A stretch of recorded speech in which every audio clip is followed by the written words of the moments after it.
Corona की तीसरी लहर को लेकर कई बिहार के अस्पताल जो है वो तैयारी में जुट चुकी है। सबसे ज्यादा अगर बात करें तो कोरोना की जब दूसरी लहर थी तो सबसे ज्यादा समस्या अगर हुआ था तो ऑक्सीजन की कमी हुई थी।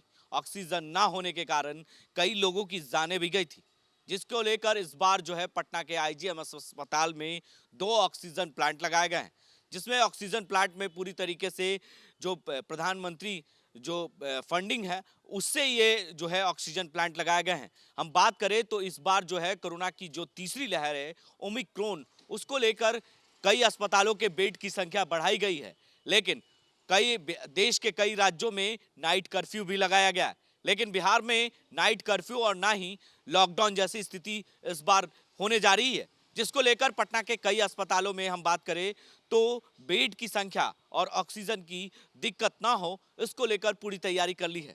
हम बात करें कोरोना के नए वेरिएंट ओमिक्रॉन के इलाज की तैयारी में पटना के आईजीएमएस अस्पताल इंदिरा गांधी आयुर्वेदिक संस्थान ने कोरोना की दूसरी लहर को ऑक्सीजन में भारी कमी देखी गई थी, लेकिन इस बार एमएम लिमिटेड ऑक्सीजन के 2 प्लांट लगाए गए हैं। वहीं साथ ही पीएम केयर फंड से भी ऑक्सीजन के व्यवस्था की गई है। इसको लेकर समय समय पर ट्रायल भी किया जा रहा है। ऑक्सीजन के प्लांट सही से काम कर रहे हैं या नहीं कर रहे हैं, इसको लेकर पूरी तरीके से विभाग के अधिकारी मौजूद रहते हैं। और कुल मिलाकर देखा जाए तो पटना के आईजीएमएस अस्पताल में 4000 लीटर की क्षमता वाली लिक्विड ऑक्सीजन के 2 टैंक लगाए गए हैं। साथ ही पीएम केयर योजना से 1000 लीटर की 2 प्लांट भी लगाए गए हैं। फिलहाल 1000 से ज्यादा बेड की ऑक्सीजन की भी पहुंचाने की व्यवस्था की गई है, जिसको लेकर मरीजों को किसी तरह की दिक्कतें ना हो।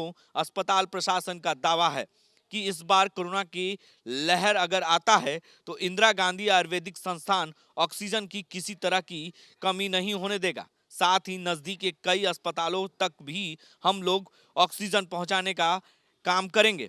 क्या यहाँ का क्या हालत है, कितना क्षमता है आपका यहाँ पर? करीब 1000 से 10.5 के करीब पेशेंट का क्षमता है। हाँ हाँ, अभी कितना प्लांट है, क्या क्या काम कर रहा है? अभी प्लांट आपका 2 लिक्विड प्लांट है, हाँ 2 पीएमए प्लांट, 3 पीएमए प्लांट है। हाँ ओकरा बाद जो है जम्बो सिलेंडर का प्लांट है, मनीफोल्ड जिसको बोलते हैं, इससे हम लोग आए।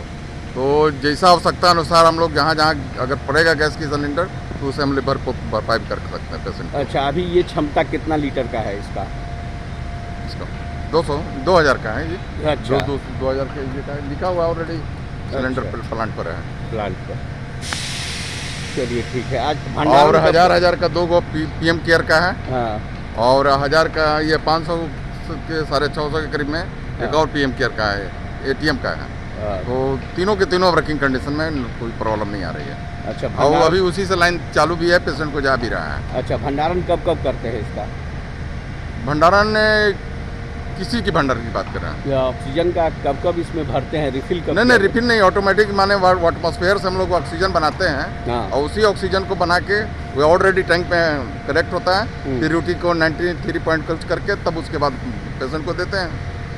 भंडारण नहीं होता है, वो चलता है, रनिंग वाटर है आपका, ये उसका ऑक्सीजन मिलता रहता है। लिक्विड को स्टॉक करते हैं, बाहर से जो गैसें जम्मू में आते हैं उसको स्टॉक करके तब हम लोग देते हैं। लेकिन उसमें जो है रनिंग है, ऑक्सीजन हवा से बनता है और बना के हम लोग उसके बाद जैसे प्लांट द्वारा हम लोग फिर उसको मनीफोल्ड के द्वारा उसको पेशेंट को बेड तक पहुंचा देते हैं। तो आपने साफ तौर से सुना कि किस तरीके से उन्होंने व्यवस्था की है कि किसी तरह के ओमिक्रॉन की वजह से जो मरीज हैं उन्हें दिक्कत ना हो, क्योंकि दूसरी लहर में काफी दिक्कतें हुई थी, सबसे ज्यादा बेड और ऑक्सीजन की। इसको लेकर पटना के आईजीएमएस अस्पताल ने पूरी तैयारी कर ली है। अब देखना ये होगा कि क्या कोरोना की तीसरी लहर जो ओमिक्रॉन है वो लोगों के लिए अगर समस्या होता है तो कितनी व्यवस्था की गई है, ये तो आने वाला वक्त ही बता पाएगा।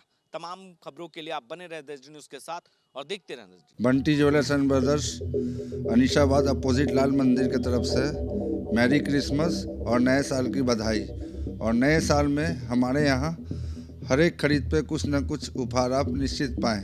Please come. हैप्पी क्रिसमस, नव वर्ष का शुभकामना देता हूँ। बालवाड़ी केंद्र द्वारा गरीब बच्चा महादलित टोला में शिक्षा मुफ्त देने का काम करता हूँ। स्कूलों से जो वंचित बच्चे हैं जो स्कूल से नहीं जुड़ा है उनको बालवाड़ी केंद्र खोल करके उनको सिखाने का काम करते हैं।